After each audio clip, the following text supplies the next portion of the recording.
Hello बच्चों, तो कैसे हैं आप सभी। आप सभी का स्वागत है बच्चे अपने प्यारे से YouTube channel UP board with Abhisar में। तो कैसे हैं आप सभी। आशा करता हूं आप सभी अच्छे होंगे, मस्त होंगे और अपनी पढ़ाई को बेहतरीन तरीके से कर रहे होंगे। ठीक है, ऐसे मेरी पूरी तरह से आपको उम्मीद है और अपनी पढ़ाई पे लगन तरीके से लगे होंगे। ठीक है, अब देखो बच्चों, आज का सेशन में लेके आया हूँ आपको बारे में। आज के सेशन में मैं बात करूँगा हिंदी विषय के बारे में। किसके बारे में बेटा? हिंदी विषय के बारे में। हिंदी एक बहुत स्कोरिंग सब्जेक्ट है बेटा। इसमें अगर आपने 70/70 बेहतरीन आराम से लाए जा सकते हैं। ठीक है, अब इसमें 70/70 लाने के लिए, ठीक है, उसका क्या पूरा रोड मैप होगा, क्या आपको साल भर करना होगा, क्या सिलेबस होगा, कैसे पढ़ना होगा, उस सारी चीज़ों पे आज हम चर्चा करने वाले हैं। ठीक है, तो वीडियो को एंड तक बने रहिएगा बेटा। ठीक है, तो हम देखो भैया लेके आए हैं यूपी बोर्ड कक्षा 10 का हिंदी का सब्जेक्ट। ठीक है, हिंदी में बेटा पेपर होगा 70 का और आपको लाने भी हैं 70।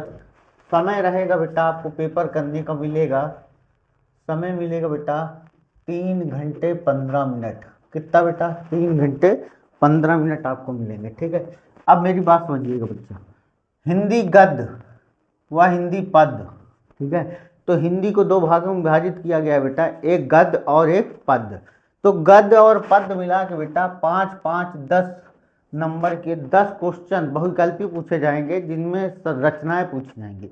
5 गद्य की रचनाएं पूछी जाएंगी, 5 पद्य की रचनाएं पूछी जाएंगी। 10 नंबर का आएगा, 10 क्वेश्चन आएगा बेटा आपका, ये रहेगा। ठीक है, उसके बाद बेटा एक क्वेश्चन रस से आएगा, एक क्वेश्चन छंद से आएगा, एक क्वेश्चन अलंकार से आएगा। एक क्वेश्चन छंद से, एक क्वेश्चन अलंकार से आएगा। ठीक है, तो यहाँ से 3 क्वेश्चन आएंगे बेटा। रस में क्या क्या है? रस में आपका करुण रस है, हास्य रस है, छंद में सोठा रोला है, अलंकार में है रूपक उत्प्रेक्षा उपमा। 3 अलंकार केवल पढ़ने बेटा, रूपक उत्प्रेक्षा और उपमा, 3 अलंकार बस पढ़ने।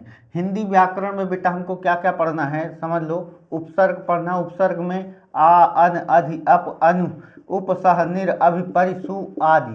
केवल किताब उठाना बेटा, यही उपसर्ग को पढ़ते रहना है। ठीक है, यहाँ से एक क्वेश्चन आएगा आपको उपसर्ग के लिए।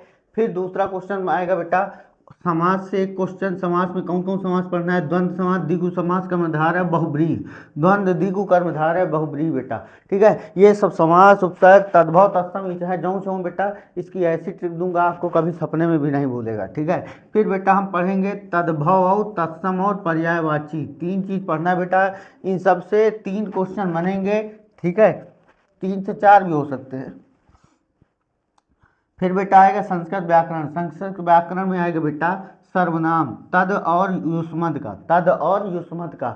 अभी से इन सब चीज़ों को बेटा पढ़ना शुरू कर दीजिए, ताकि आपको एग्जाम तक याद हो जाए। वरना एंड टाइम पे ये सब बेटा याद नहीं होते हैं। तो आपके पास क्यों नहीं याद होता? क्योंकि उस टाइम प्रेशर होता है। वाक्य का स्वरूप बेटा पूछेगा कि वाक्य का मिश्रित वाक्य है, संयुक्त वाक्य है, सरल वाक्य है, ये सब पूछा जाएगा। ठीक है, वाच्य में भी पूछा जाएगा बेटा कर्तवाच्य को कर्मवाच्य में बदलिए, कर्मवाच्य को भाववाच्य में बदलिए। तो ये सब वाच्य परिवर्तन आते हैं बेटा, तो इनको भी कायदे से हम लोग पढ़ेंगे। ठीक है, पद परिचय, विकारी अविकारी पे पढ़ेंगे बेटा। विकारी के 4 प्रकार, अविकारी 4 प्रकार, संज्ञा, सर्वनाम, विशेषण, क्रिया, ये सब पढ़ेंगे बेटा यहाँ पे। ठीक है, यहाँ पे ये इन सारी चीज़ों की बात होगी। गद्य के गद्यांश, यानी हिंदी गद्य का एक गद्यांश आएगा बेटा 5 नंबर का। कितने नंबर? 6 नंबर का बेटा। कितने आएगा? 6 नंबर का।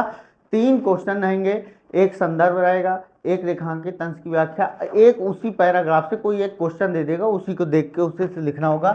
2 नंबर के सारे क्वेश्चन रहेंगे, 3 रहेंगे, 6 नंबर का आएगा। ठीक है, इसी तरह पद से पद्यांश आएगा बेटा, उस पर भी एक संदर्भ, रेखांकित अंश की व्याख्या और उसके बाद एक क्वेश्चन उसी पद से पूछा जाएगा।